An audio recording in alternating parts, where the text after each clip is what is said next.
What is going on there, citizens of the Reject Nation? We are going to start up Andor today. John, how are you? I am excited. How are you? I'm very excited. I've heard great things about this show, really great things about it, and I'm pretty excited. I watched Rogue One at the IMAX re-release. Still looks good. After all these years, it still looks great. So yeah, I'm excited to jump into this. But guys, we got 3 episodes out right now, so please leave a like. It's the first request that we have for you all. Secondly, subscribe and click that notification bell to get notified when our reaction for the next episode of Andor is up here on the channel. As always, full-length reaction watch-alongs where you sync up with your own copy of Andor, available for our super sexy rejects over at our Patreon page. Also cover a bunch of shows over there exclusively with reaction highlights and watch-alongs included. And lastly, the team at Prepper, thank you for helping us edit down these highlights. Let's get this show on the road.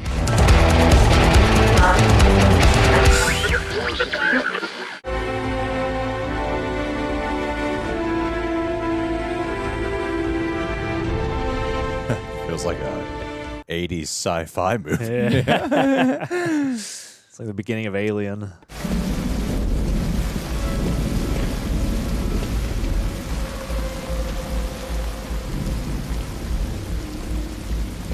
Does have like a Ridley Scott flair to I this. was going to say, it's got like a Blade Runner-y vibe.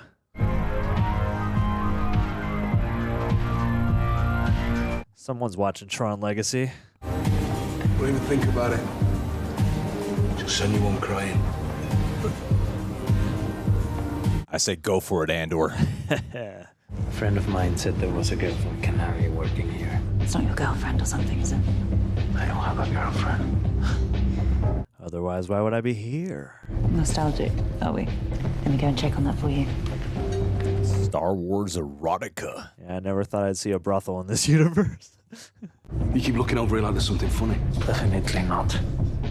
What does that mean? Oh, that is a hard look for a little thing like you. Yeah, he's not laughing now, is he? There was a girl from Canary, but she left several months ago. Any idea where she went? What are you? Seriously? Boyfriend, husband? Are you a cop? Latino. Whoa,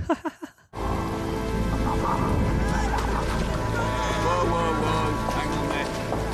No weapons. I'm really enjoying the tone of this. Yeah, it's so dreary and like dready.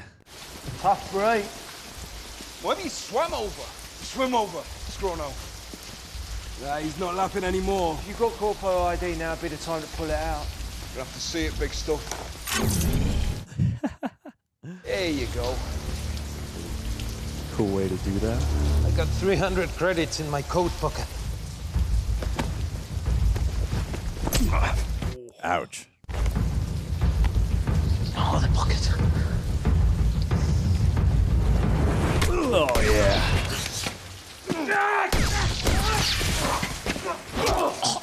Ooh.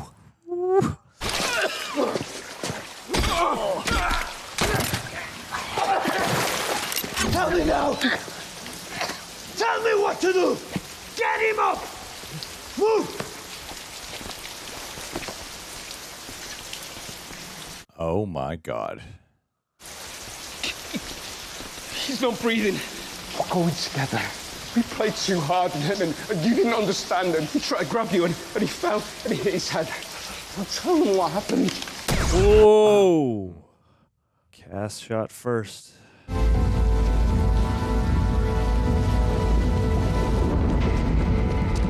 I'm loving this. I know, right? It's the most gripping few minutes. Best new Star Wars. Oh, and it looks great, by the way. Yes. So tense.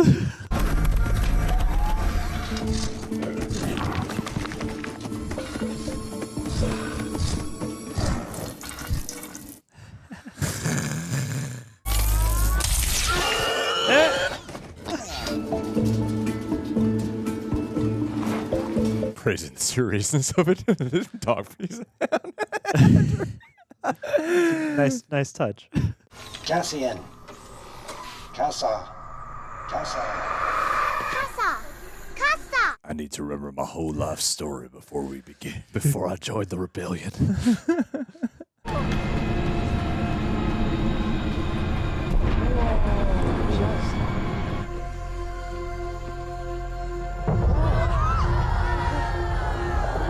But where were you? It's not important. If it's not important, well, why not tell me? Listen to me. It's important. I know it takes a lot of energy, but can you make a lie for me? I can lie. I have adequate power reserve. Don't tell anybody you know where I am. That's 2 lies. Let's have both. I gotta hurry. I can't come with you? Not now. I don't have time. Oh, Buddy. Wait. What's this? Hold still. Hold still. Take your time. the fact that this droid is not in Rogue One has me worried. I know. Don't worry, we got at least 24 episodes. We decided we were thirsty and you wanted to go to Cabos, but I said that was no good because there's too many people there I owe money. You're serious? Yeah. So Cabos was out, but then you remembered you still had half a bottle of Nog stashed at home. So we went there and drank ourselves to sleep. Please, I really need this. That's a lot to remember. 2 dedicated Primor employees caught in the sad orbit of heroic calamity. I don't understand. I want you to conjure a suitable accident. And let's make sure it's on the far side of the plaza. Let's get it outside the leisure zone. But they were murdered. No, they were killed in a fight. They're in a brothel, which we're not supposed to have, the expensive one, which they shouldn't be able to afford. They clearly harassed a human with dark features and chose the wrong person to annoy. I suspect they died rushing to aid someone in distress. Nothing too heroic. My God. Jesus. I got an untraceable NS9 Starpath unit. Vector crystals and Imperial seal still intact. How long have you had that? I need to move it, Vix. You've been hiding it. I've been saving And I'm it. guessing it comes from one of my bits. Guess again. Not your best move, Cassian. There's a Wobani run coming. Jeff wants to know if we're in on it. You'll know when I'm ready. Looks like it's turned into something more than work. Do I ask about your personal life? Just promise he knows nothing about any of this. He'd do anything for me. No. He knows nothing about any of it. Vix, you said he wanted to meet me. I really need this. I'll let him know. I really believe the history with that. I'm really sold on this show.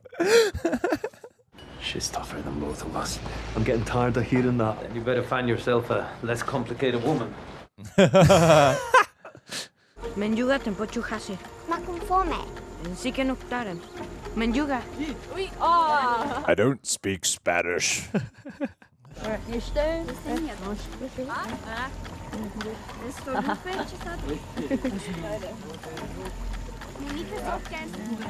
I do like how they've kept it in their native tongue.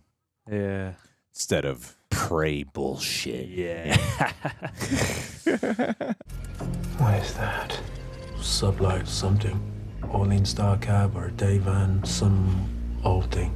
Whatever it is, I want to know when it left and where it went. You'd have to filter the entire night. Well, it's too much for you. Let me know. I'm sure somebody wants the chair.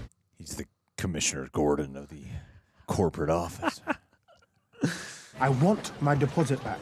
I wish I could, but it's in play. Seriously. I'm not one of these losers gonna let you float until they forget how much you owe them. Vetch, you let him talk you into this? The subject is money. I just ask you a question. Work. Since when do you take orders from Nurch? Don't answer that. You need work this bad. Leave him out of it. He said all I needed to do was stand here. You're killing it, man. I'm gonna do us a favor and not mention this happened. Vetch, very nice to see you. Great job of manipulating your way out of this. I'll be back. What's up? Errands. Won't be long. Yeah, you mean over the door? What are you doing?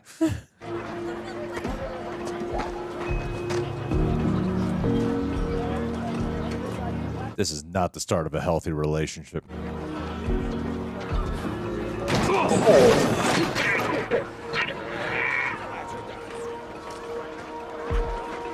What are we looking for? Benzene Magitech filter. Yellow racks at the back. You might have to dig a little. Good luck with it. Oh, this is where the grips put all their stuff. There's not a lot about Canary, sir. It's fairly obscure. That should make it easier. We'll have to put the word out. Oh, Ferrix. Where else would we put it? We don't have presence there, sir. Is it not under our jurisdiction? Technically. We are simply asking for information. Have you ever been there? What difference does that make? They have their own way of doing things. This is the murder of 2 Premor employees! Uh-oh. Canary human men wanted for questioning. Slam the channels, flood it. Set up a desk here to monitor anything that comes in. Let's go! He was an honor student. What? He was. You're gonna get us both in trouble. I didn't like the way it was running last night.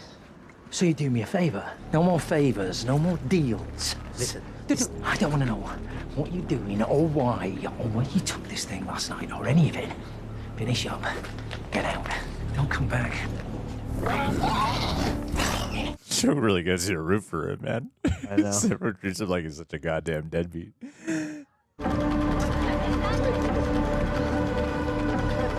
Oh, he's meeting up with Stellan Skarsgård, isn't he? Yeah. That makes sense.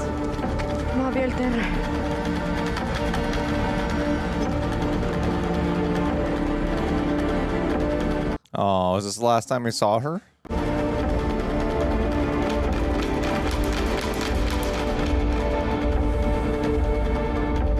Whoa! Wow. Well done, Tony Gilroy. Yeah, I was wondering if he maybe wrote that. Director, at whatever. least. Toby Haynes, I know that I name, wonder though. if Tony Gilroy wrote all of them. Maybe. I know he's very passionate about this one project. Shows. Well, it definitely feels like his writing. Oh, yeah, 1,000%. If this did not end like that, I would just be like, wasn't just a week to week. Yeah, I know. I mean, I don't know. I'm not trying to sound like we're better than the average audience. No, it's not an action-packed episode or some shit, or it has like the most exciting cliffhanger.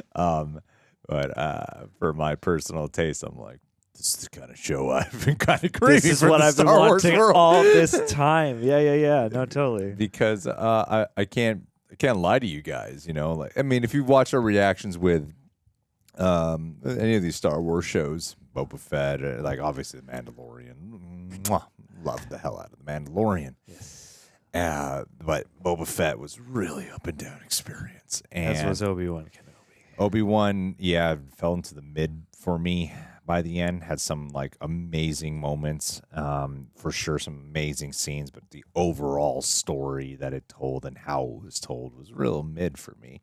Yeah, I'd agree. I remember the pilot being like, "This is the pilot. It's the first episode. Give it the time. Oh, Boba Fett 2. This is the first one. Give it time." And then the end conclusion, and this had me gripped from the go. And then before, it was just a few days ago, I was talking with John, like, I remember when I saw Rogue One, I really loved that film, and then rewatching it, I was like, oh man, I just kind of, what was I saying? I was saying like, I kind of just feel like they keep regurgitating this same goddamn timeline, and it's on the same timeline. It's just a little before Rogue One, but it's not but bending over about backwards that. to go. This is directly linked to the thing that you love the most about Star Wars. It's just letting it be, even though it will connect. And I think Tony Gilroy said that by the end of season 2, it will feed into Rogue One. But yeah, like it feels like you're just here right now learning about this moment in time rather than trying to get to why this moment in time is going to be relevant to something nostalgic in the future or the past. Yeah, it's like Rogue One did not feel repetitive to me by the first time I saw it, but because of everything that's been coming out, I was like, this kind of feels it's lost some of the effect. It doesn't have as much charm as it did. I still like it to a degree more than a certain amount of recent things in the Star Wars. A little rushed and messy. But yeah, you can tell the trouble that the production had. Yeah, and I really didn't feel that the first time I watched it. Yeah, and then, but watching this was like the word that keeps coming to mind is this feels refreshing. Refreshing is the word, because it doesn't feel like it's in a hurry. No, at all. It's a slow burn. Every time you meet a character, you feel the history of each one of these characters, and you could feel the weight of the empire, the backdrop of that, without them having to keep fucking talking about it. Without having to show like stormtroopers everywhere occupying Yeah. things or whatever. Yeah, you feel in this corner of the galaxy, at least as we've known it for these 40 minutes. You can feel how kind of how the world has fallen a bit. It feels it's Star Wars, so it's sci-fi, whatever. And the best person to liken this to is Ridley Scott or someone more relevant as today, Denis Villeneuve. As someone who really captures something that goes for a more grounded, real-world approach to a crazy sci-fi story, because this is, it's fictional, it's Star Wars, it's unrealistic, but it feels freaking realistic. And it's also through the way the characters interact and the way the characters are responding. We don't want to talk for too long because there's 3 episodes. But for a starter, I really thought what I'm surprised by with this experience is I thought we would be ending this video with, it's just the first episode, so we're just getting started, so we're just gonna get it going and see the next. I didn't expect to be so excited about this installment on its own. Yeah, and so satisfied enough that I could, wait another week until the next one just to chew on this. Yeah. Because there's great visual language, like the way they're handling the flashbacks without. I mean, we're watching this early because they gave us the first 3 early because we've been asked to interview. I think it's the girl and the corporate officer. Who we call Gordon. Who fortunately took a really good he will job. Arc into the mustache. No, it's always refreshing when you don't have to lie to people. I know. Because like the rule of thumb with doing interviews is like, okay, focus on what you did like and just don't mention what you don't like. And here I'm like, oh, thank God. They're both. This is gonna be easy. This is smooth sailing. So with all the characters, like I'm intrigued by them without them having for them to exposition dump whatever their backstory is. I'm like, I'm just liking the immediacy of whatever the moment is that we're with them, because it's such a striking tone that immerses you into the dread and the way they've gotten me to forget about where we're going to land with Cassian Andor so early on. The way they managed to make me not think about that. Or be like, no, I ain't gonna be captain. No, don't you gonna be fighting rebellion? You gonna be with my Mothman? You gonna be good, man? It sounds so simple, but I think that is one of the Achilles' heels of a lot of recent Star Wars attempts, is that they do spend a lot of time anywhere else but here and now, or they're trying to hearken to things. Whereas this really does a great job of drawing you into these characters, most of whom we're all meeting for the first time, and building off of what worked about Cassian Andor in Rogue One, and then developing that, but in these little ways. I feel like every scene gives you a set of circumstances, and then it lets the characters reveal themselves through that. It's like, here's what they're up against. That's good writing, man. Yeah, totally. And this is like good filmmaking. Yeah, because it seems like there are multiple things on Tony Gilroy at the moment's mind, the writer's mind, because even in that scene where he and Bix are talking for, our first time in the present, at least, like you get multiple things out of that scene, both from the acting, but also from the dialogue, because he's trying to arrange this deal or whatever, but then you learn about what her circumstances are in this operation. You also learn about her personal life with that guy who's like following her around, just like all these little bits and details. And then the actors take it that much further, and especially Gordon for right now, like all the different like tics and the ways in which he's so wound up. It's like they allow.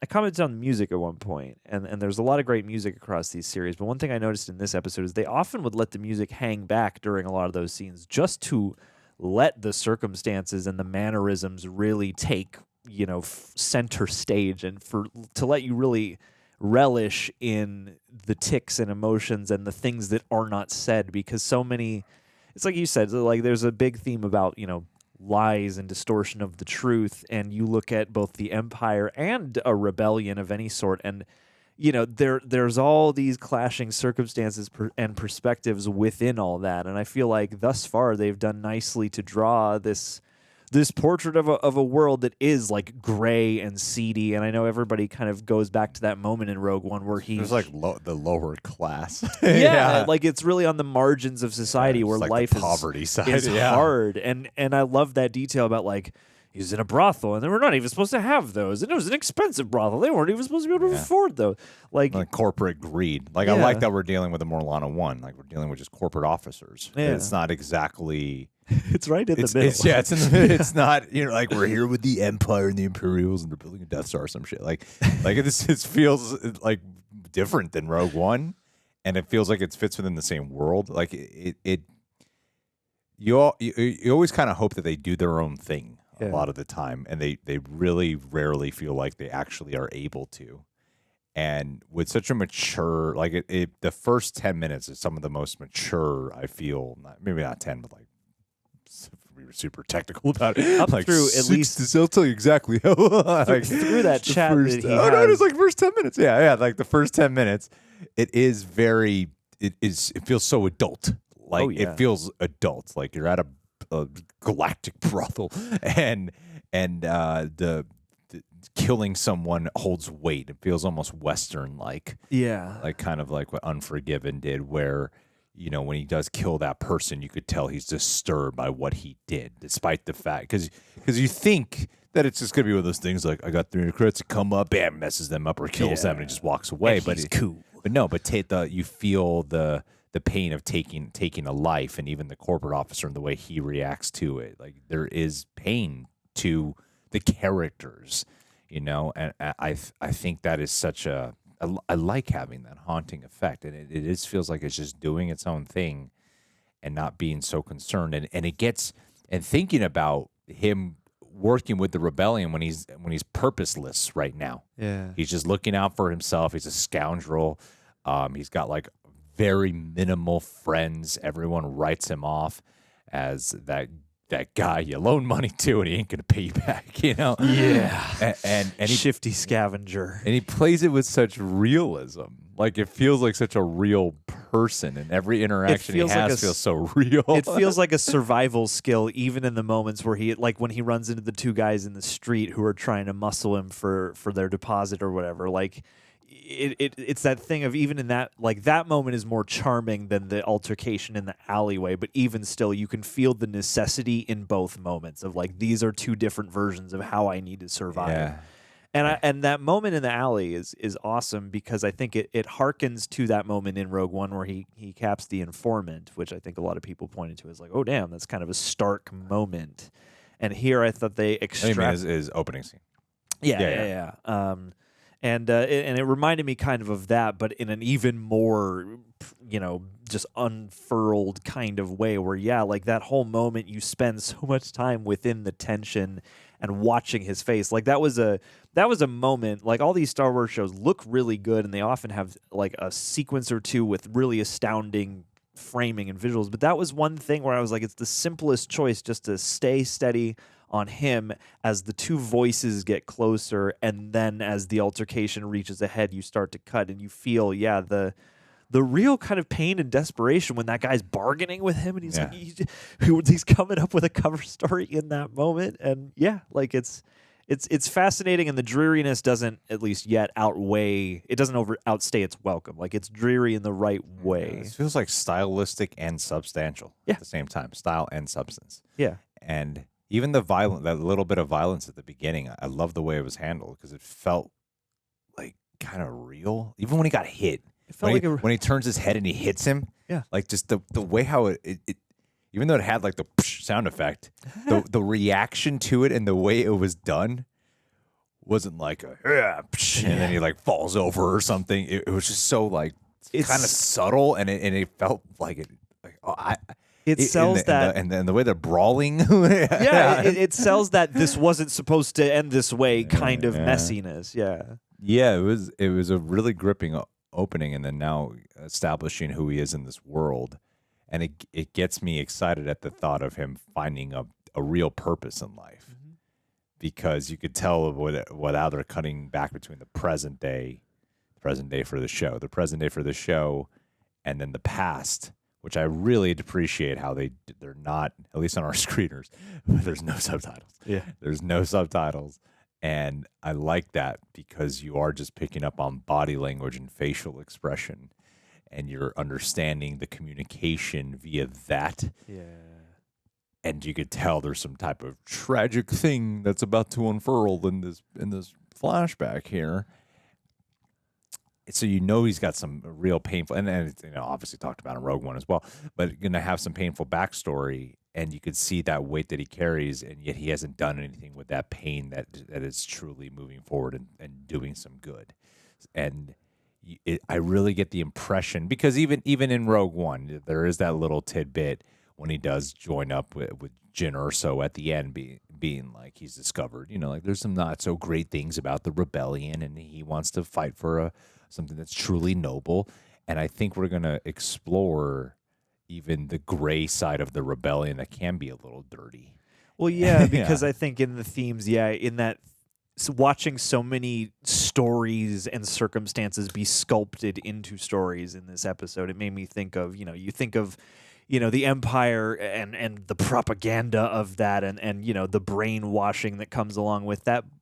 But, in a way, a rebellion is just a consortium of people just the same, and there can be desperate measures that cross the line into, that philosophical debate of when are you sinking to your enemy's level or not. And as much as, like the rebellion generally in the Star Wars universe is the right side of things, like, it can't be perfect ideologically. And I think if they choose to explore the complication of that, because statecraft and all these things are complicated and they're not black and white. And I think that's part of what feels so mature about this, is because, in a lot of Star Wars media, there can be kind of a boiling down of like, no, it's the light and the dark, and it's pretty easy to tell which is which. And I think it's interesting of a show to perhaps acknowledge, here's what is maybe not so on the up and up about the rebellion, and how the rebellion can strive to be, even more noble or whatever it is. It makes you think. I can't wait to.